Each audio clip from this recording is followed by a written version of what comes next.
இந்த பகுதியில் இருக்கக்கூடிய அத்தனை பேரும் நம்முடைய வேட்பாளர் நம்முடைய முதலமைச்சர் அண்ணன் தளபதி அவர்கள் தேர்ந்தெடுத்து உங்கள் கைகளிலே ஒப்படைத்திருக்கக்கூடிய வேட்பாளர் சுப்பிரமணியம் அவர்களுக்கு மிகச் சிறப்பாக பணியாற்றி கொண்டிருக்கிறீர்கள். அதே ஆர்வத்தோடு உங்களுடைய பணிகளை நீங்கள் தொடர வேண்டும். மிகப்பெரிய வெற்றியை நம்முடைய முதலமைச்சர் அண்ணன் தளபதி அவர்களுக்கு உதயசூரியன் சின்னத்திலே வாக்களித்து நீங்கள் பெற்று தர வேண்டும் வேண்டும் வேண்டும் என்று உங்களை எல்லாம் வேண்டி கேட்டுக்கொள்கிறேன். இங்கே இருக்கக்கூடிய அத்தனை பேருக்கும் நன்றாக தெரியும், நாம் மக்களை சந்தித்து வாக்கு கேட்கும் பொழுது நம்முடைய முதலமைச்சர் அண்ணன் தளபதி அவர்களுடைய பெயரால் வாக்கு கேட்கும் பொழுது மக்களுக்கு தந்திருக்கக்கூடிய வாக்குறுதிகளை எல்லாம் நிறைவேற்றி தந்திருக்கிறோம் என்ற அந்த பெருமையோடு, அந்த மகிழ்ச்சியோடு, அந்த உரிமையோடு உங்களிடம் ஓட்டு கேட்கிறோம். இங்கே இருக்கக்கூடிய சகோதரிகள் எல்லாம் இந்த நிகழ்வுகளிலே மகிழ்ச்சியோடு கலந்து கொண்டிருக்கிறார்கள் என்றால் அவர்கள் நம்முடைய முதலமைச்சர் அவர்கள் தந்த வாக்குறுதி மகளிர் உரிமை தொகை 1000 ரூபாய் என்ற அந்த வாக்குறுதியை நிறைவேற்றி தந்திருக்கிறார்கள் என்ற அந்த மகிழ்வோடு இந்த நிகழ்ச்சியிலே கலந்து கொண்டிருக்கிறார்கள். வரக்கூடிய திராவிட மாடலுடைய 2வது கட்ட ஆட்சியிலே அந்த 1000 ரூபாய் என்பது 2000ஆக உயர்த்தி வழங்கப்படும் என்ற அந்த நம்பிக்கை உங்களுக்கு இருக்கிறது. அந்த உறுதியோடு இந்த நிகழ்ச்சியிலே கலந்து கொண்டிருக்கிறீர்கள். அடுத்து 8000 ரூபாய்க்கான கூப்பன், நம்முடைய முதலமைச்சர் அவர்கள் 8000 ரூபாய்க்கான கூப்பனை வழங்குகிறேன். கடைக்கு போய் உங்களுக்கு என்ன வேணுமோ நீங்க வாங்கிக்கோங்க, நாங்க இதை வாங்கி தரோம் அதை வாங்கி தரோம் சொல்லல.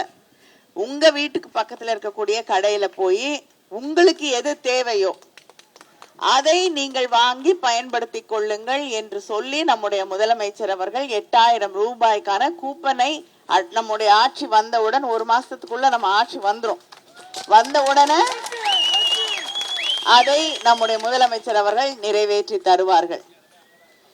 இப்படி மக்களுக்கு தந்திருக்கக்கூடிய தலைவர் கலைஞர் அவர்கள் எப்படி மக்களுக்கு தந்த அத்தனை வாக்குறுதிகளையும் நிறைவேற்றி தந்தார்களோ, வண்ண தொலைக்காட்சி பெட்டி தரேன்னு சொன்னாங்க, தந்தாங்க.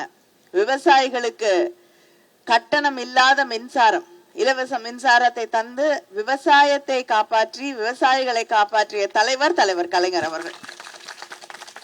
இன்று நம்முடைய முதலமைச்சர் அவருடைய வழியில 20 லட்சம் விவசாயிகளுக்கு மேல் பயன்படக்கூடிய வகையில மின் மோட்டார்கள், புதிய மின் மோட்டார்கள் விவசாயிகளுக்கு கட்டணம் இல்லாமல் வழங்கப்படும். இப்படி விவசாயிகளுக்கு தொழிலாளர்களுக்கு என்று தொடர்ந்து பணியாற்றி கொண்டிருக்கக்கூடிய ஆட்சி திராவிட முன்னேற்ற கழக ஆட்சி. ஆனா நமக்கு எதிராக நிற்கக்கூடிய அதிமுக யாரோடு கை கோர்த்து கொண்டு நிக்குது? பிஜேபியோட. 100 நாள் வேலை திட்டம், அது யாருக்கும் சம்பளமும் ஏறதில்ல, 100 நாள் வேலையும் இல்ல, இல்லையா? அப்படி இருக்கக்கூடிய ஒரு ஆட்சி. ஏன்னா மோடி ஆட்சிக்கு வந்த பிறகு அதுக்கு கொடுக்கிற நிதியை குறைச்சிக்கிட்டே வராங்க, நிதியே கொடுக்கறது இல்லை. அந்த திட்டத்தையே நிறுத்திடணும் அப்படின்னு தான் நினைக்கக்கூடியவர்கள் தான் பிஜேபியில இருக்காங்க. அவங்களுக்கு கூட தான் இன்னைக்கு கூட்டணி வைத்திருக்கிறார் எடப்பாடி பழனிசாமி. இப்படி தமிழ்நாட்டுக்கு மக்களுக்கு, சாதாரண சாமானிய மக்களுக்கு எதிராகவே செயல்பட்டு கொண்டிருக்கக்கூடிய ஒரு ஆட்சி ஒன்றியத்தில் இருக்கக்கூடிய பிஜேபி அவங்களோட தான் இணக்கமா இருக்கணும், இணக்கமா இருந்தாதான் திட்டங்களை கொண்டு வர முடியும் அப்படின்னு எடப்பாடி எல்லாத்துக்கும் இணக்கமா இருந்தா எப்படி? நமக்குன்னு உரிமை இல்லையா? அவங்க ஹிந்தி படி இல்லைன்னா உங்களுக்கு பிள்ளைங்க படிக்க வேண்டியதுக்கான காசு கொடுக்க மாட்டேங்கிறாங்க. ஹிந்தி படிச்சுட்டு என்ன பண்றது? நம்ம போய் அங்கிருந்து தான் இங்க வேலைக்கு வராங்க, அவங்க தமிழ் படிச்சுட்டு வர்றதில்ல. நம்ம வேலைக்கு போகும்பொழுது, நம்ம பிள்ளைங்க வேலைக்கு போகும்போது பல நாடுகளுக்கு வேலைக்கு செல்கிறார்கள். நம்முடைய முதலமைச்சர் அவர்கள் எல்லாரும் படிக்கணும். நம்ம வீட்டுல இருக்கக்கூடிய பிள்ளைகள் படிக்க வேண்டும் என்பதற்காகத்தான் கல்லூரியில படிக்கக்கூடிய நம்ம பிள்ளைங்களுக்காக மாசம் 1000 ரூபாய் கொடுக்கறாங்க இல்லையா? அடுத்த ஆட்சிக்கு வந்தவுடன் அது 1500 ரூபாயாக உயர்த்தி வழங்கப்படும். படிச்சுட்டு வேலை தேடக்கூடிய பிள்ளைங்களுக்கு அடுத்த ஆட்சிக்கு வந்த உடனே வேலை தேடுறதுக்கு ஒரு 4-5 மாசம் ஆகும். அவங்களுக்கு வேலை தேடுவதற்கான பயிற்சிகளை வழங்கி அந்த பயிற்சி கொடுக்கக்கூடிய அந்த 6 மாசத்துல அவங்களுக்கும் மாதம் 1500 ரூபாய் தருகிறேன் என்று சொல்லக்கூடிய முதல்வர் நம்முடைய முதலமைச்சர். இந்த பகுதியில் இருக்கக்கூடிய மக்களுக்கு கல்விங்கிறது ரொம்ப முக்கியமான விஷயம். இதுல மிகப்பெரிய அளவுல நம்முடைய முதலமைச்சர் கொண்டு வந்த நான் முதல்வன் திட்டம், அந்த திட்டத்தின் வழியாக இங்க விக்ரமசிங்கபுரத்துல இருக்கக்கூடிய ஒரு மாணவன் சுப்பிரமணிய பாரதின்னு அவங்க அம்மா அவருக்கு ரொம்ப அழகான ஒரு பேரை வைத்திருக்கிறார். அந்த இளைஞன் அவங்களுடைய அப்பா செங்கல் சூளையிலே வேலை செய்யக்கூடிய ஒருவர், ரொம்ப கஷ்டப்பட்ட குடும்பம். அவங்க அப்பாவுக்கு வருமானமே பெருசா கிடையாது. நம்ம அரசு பள்ளியில தான் படிச்சாரு, தமிழ் வழி கல்வியில தான் படிச்சிருக்காரு. படிச்சுட்டு நம்முடைய முதலமைச்சர் கொண்டு வந்த நான் முதல்வன் திட்டத்தின் வழியாக IAS IPS பரீட்சைகள்லாம் அதை எழுதுவதற்கான UPSC தேர்வுகளை நம்ம அரசாங்கம் கொடுத்த பயிற்சியால சாதாரண பிள்ளைங்க இந்த IAS அதிகாரியா IPS அதிகாரியா போகணுங்கிறதுக்காக முதலமைச்சர் கொண்டு வந்த நான் முதல்வன் திட்டத்தின் வழியாக பயிற்சிகள் வழங்கப்பட்டு அதுக்கு மேல இருக்கக்கூடிய பயிற்சிகள் அந்த பரீட்சையை பாஸ் பண்ணிட்டு அவர் சென்னையில போய் அடுத்த கட்ட பயிற்சிகளுக்காக சென்னையில போய் இருந்து அங்கே ஒவ்வொரு மாசமும் பயிற்சி கொடுக்கும் போது அவருக்கு 7500 ரூபாயை தந்த முதலமைச்சர் நம்முடைய முதலமைச்சர் நம்முடைய தளபதி அவர்கள். அவர் ஒரு பேட்டியில சொல்றாரு, அந்த மாணவர் சுப்பிரமணிய பாரதி, எங்க அப்பாவுக்கு பல மாதங்கள் சம்பளம் கூட 7500 ரூபாய் இல்ல, ஆனா எனக்கு பயிற்சி அளிக்கும் பொழுது 7500 ரூபாய் தந்த முதலமைச்சர் எங்களுடைய முதலமைச்சர். இன்னைக்கு அந்த தேர்வுகளை அவர் பாஸ் பண்ணிட்டு IAS ஆக போறார். இந்த பகுதியிலே இருந்த ஒரு செங்கல் சூளையிலே வேலை செய்யக்கூடிய ஒருவருடைய மகன் சுப்பிரமணிய பாரதி இன்னைக்கு IAS அதிகாரியாக இந்த ஊருக்கே கலெக்டராக கூட வரக்கூடிய வாய்ப்பு உருவாக்கி தந்திருப்பது நம்முடைய ஆட்சி, நம்முடைய திராவிட மாடல் ஆட்சி. ஆனா நம்ம பிள்ளைங்க படிக்க கூடாது, நம்ம பிள்ளைங்க படிச்சா டாக்டர் ஆக கூடாது, நீட் பரீட்சைகளை கொண்டு வருவாங்க. நம்ம பிள்ளைங்க படிக்கிறதுக்கு எதிராக தேசிய புதிய கல்விக் கொள்கையை கொண்டு வரக்கூடியவர்கள். நீ ஹிந்தி படிக்கலன்னா நான் உனக்கு தமிழ்நாட்டுக்கு தர வேண்டிய பிள்ளைகளுக்கு படிக்கிறதுக்காக கொடுக்க வேண்டிய நிதி 3600 கோடிக்கு மேல நிறுத்தி வைத்துக் கொண்டிருக்கக்கூடிய ஆட்சி பிஜேபி. ஆனா அதை எதிர்த்து ஒரு வார்த்தை கேள்வி கேட்காம அவங்களோட கூட்டணி வைத்திருக்க கூடியவர் எடப்பாடி பழனிசாமி. இணக்கமா இருந்தா திட்டம் கொண்டு வருவோம்ன்றாரு. என்ன திட்டம் கொண்டு வந்தாரு? தமிழ்நாட்டுக்கு எதிரான திட்டங்களை மட்டும்தான் எடப்பாடி கொண்டு வந்திருக்காரு. அவருக்கு சொந்தமா ஏதாவது திட்டம் கொண்டு வந்திருப்பாரு. அவரை வழக்குல இருந்து காப்பாத்துறதுக்கு நிறைய திட்டங்களை கொண்டு வந்திருப்பாரு. அவர் எப்பயுமே ஒரு திட்டம் வச்சிருப்பாரு. யாராவது காலில் விழுந்து ஆசீர்வாதம் வாங்குறாங்க அப்படின்னு ஆரம்பிச்சாருனாலே அவங்க பத்திரமா இருக்கணும். ஏன்னா அம்மையார் சசிகலா அவர்களுடைய காலில் விழுந்துதான் பதவி வாங்கினார் இல்லையா? அவரே சொல்றாரு, பெரியவங்க காலில் விழுந்தா என்னன்னு, நீங்க விழுங்க, ஆனா விழுந்த உங்க காலை கொஞ்சம் பத்திரமா விடணும்ல. அந்த காலே, அந்த கால் எந்த கால் உங்களுக்கு ஆசீர்வாதம் கொடுத்ததோ இன்னைக்கு அந்த காலுக்கே அதிமுக அலுவலகத்துல இடம் இல்லைன்னு பண்ணிட்டீங்கல்ல. இன்னைக்கு அவங்களாலேயே உள்ள வர முடியல, அதிமுகல அவங்களுக்கு இடம் இல்லை என்று அந்த அம்மையாரே வருத்தப்படக்கூடிய வகையிலே அவர்களுடைய காலையே வாரி விட்டுருக்கீங்க. கூட இருந்த OPS அம்மையார் ஜெயலலிதா உண்மையாகவே நம்பியது அவரைத்தான். அவங்க பதவி இறங்கிய போதெல்லாம் அவரை தான் ஆட்சி பொறுப்புல வச்சாங்க. இன்னைக்கு அவருக்கு அங்க இடம் இல்லை. அவரே தமிழ்நாட்டை காப்பாற்றணும்னா தளபதியால மட்டும்தான் முடியும்னு சொல்லி நம்மோடு தன்னை இணைத்து கொண்டிருக்கிறார். இப்படி தன்னை காப்பாற்றியவர்கள், தன்னோடு இருந்தவர்கள், அத்தனை பேருக்கும் துரோகம் செய்யக்கூடிய ஒருவர் தான் எடப்பாடி பழனிசாமி. அவரை பத்தி அவர் கூட்டணியில இருக்கக்கூடியவர்கள்லாம் என்னென்னவோ பேசியிருக்காங்க. அவர் கூட இருக்கிறதுக்கு பதிலாக தூக்கு போட்டுக்கலான் இருக்காங்க. அவரை பத்தி நாங்கெல்லாம் சொல்லாத வார்த்தைகளை சொல்லி அவரை ஏளனமாக பேசியவர்கள், குறைத்து பேசியவர்கள் தான் இன்னைக்கு அவரோட கூட்டணியில் இருக்காங்க.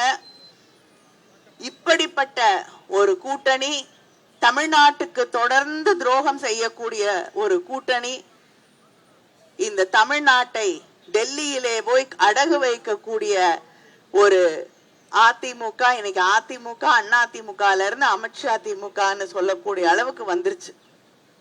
அதனால அவர்களுக்கு இந்த தேர்தலிலே நாம் சரியான ஒரு பாடத்தை சொல்லித்தர வேண்டும். ஒன்றிய அரசாங்கம் டெல்லியிலிருந்து தமிழ்நாட்டுக்கு கொடுக்க வேண்டிய நிதியை கொடுக்கறதே இல்லை. பிரதமர் வீடு கட்டும் திட்டம் பார்த்திருக்கீங்களா? மோடி வீடுன்னு சொல்லுவீங்க, ஆனா அந்த வரல. ஆனா கட்டி கொடுத்த வீடெல்லாம் அவர் பேர்ல கட்டி கொடுத்திருக்காங்க. அதுக்கு யார் நிதி கொடுத்தான்னு தெரியுமா? நம்முடைய முதலமைச்சர் அவர்கள் தான். 61% அதுக்கு நிதி கொடுத்தது நம்ம முதலமைச்சர். 39% நிதியை கொடுத்தது மட்டும் அவ்வளவுதான் கொடுத்தாரு மோடி. ஆனா பேர் மட்டும் ஸ்டிக்கர் மட்டும் ஒட்டியிருக்காங்க, பிரதமர் வீடு கட்டக்கூடிய திட்டம் அப்படின்னு. அதனால எல்லா திட்டங்களுக்கும் பேரை வைத்துக் கொள்கிறார்களே தவிர, அதுவும் நமக்கு புரியாத ஹிந்தி பேரு, சமஸ்கிருத பேரு, யோஜனா.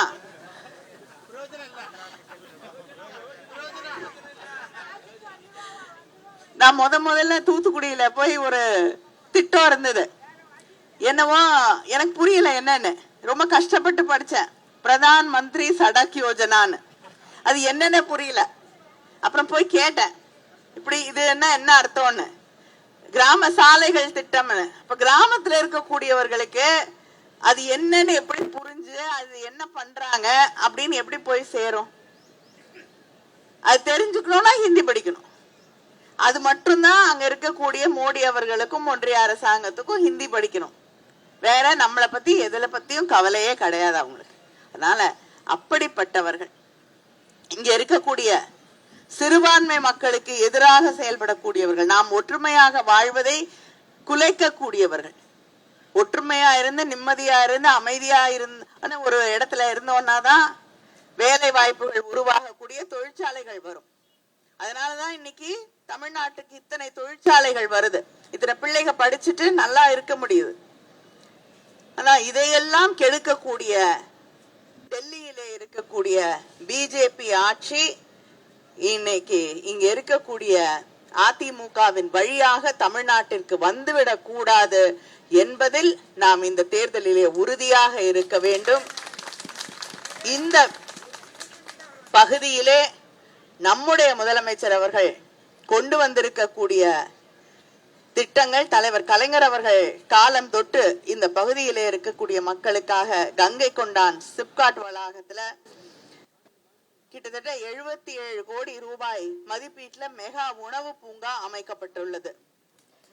இதன் மூலம் சுமார் 4000 நபர்களுக்கு வேலை கிடைக்க வழிவகை ஏற்பட்டுள்ளது.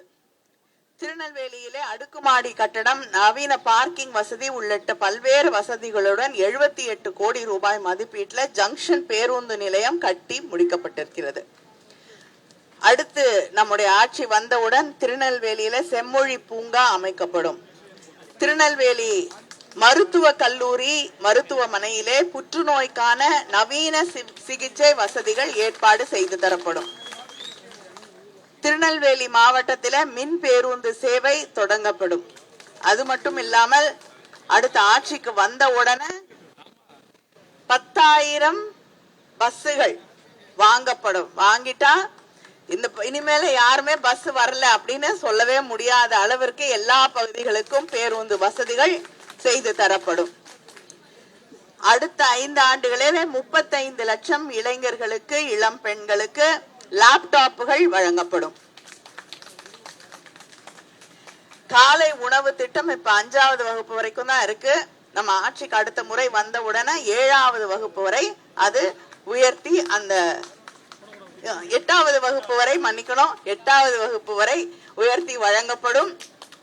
அது மட்டும் இல்லாம அந்த 8வதோட நம்ம முதலமைச்சர் நிறுத்த மாட்டாரு, உங்களுக்கு நல்லா தெரியும். 5ல ஆரம்பிச்சு காலை உணவு திட்டத்தை தொடங்கினதே நம்முடைய முதலமைச்சர். மற்றவங்க எல்லாம் இப்ப பார்த்து அதை தாங்களும் செய்ய துவங்கி இருக்கிறாங்க. அதே போல இப்ப 5வது, அடுத்து 8வது, அப்புறம் 12வது வந்துதான் நிறுத்துவாரு.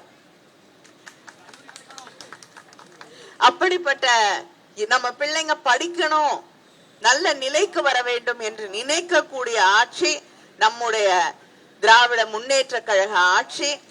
அது மறுபடியும் தமிழ்நாட்டிலே வந்து தமிழ் மக்களுடைய எதிர்காலத்தை பாதுகாக்க, தமிழ் மொழியை பாதுகாக்க, தமிழர்களுடைய உரிமையை பாதுகாக்க, இந்த நிலத்தை பாதுகாக்க மறுபடியும் நம்முடைய முதலமைச்சர் முத்துவேல் கருணாநிதி ஸ்டாலின் அவர்களை இங்கே ஆட்சி பொறுப்பிற்கு கொண்டு வருவதற்கு இந்த தொகுதியிலே உங்களுடைய வேட்பாளர் சுப்பிரமணியம் அவர்களுக்கு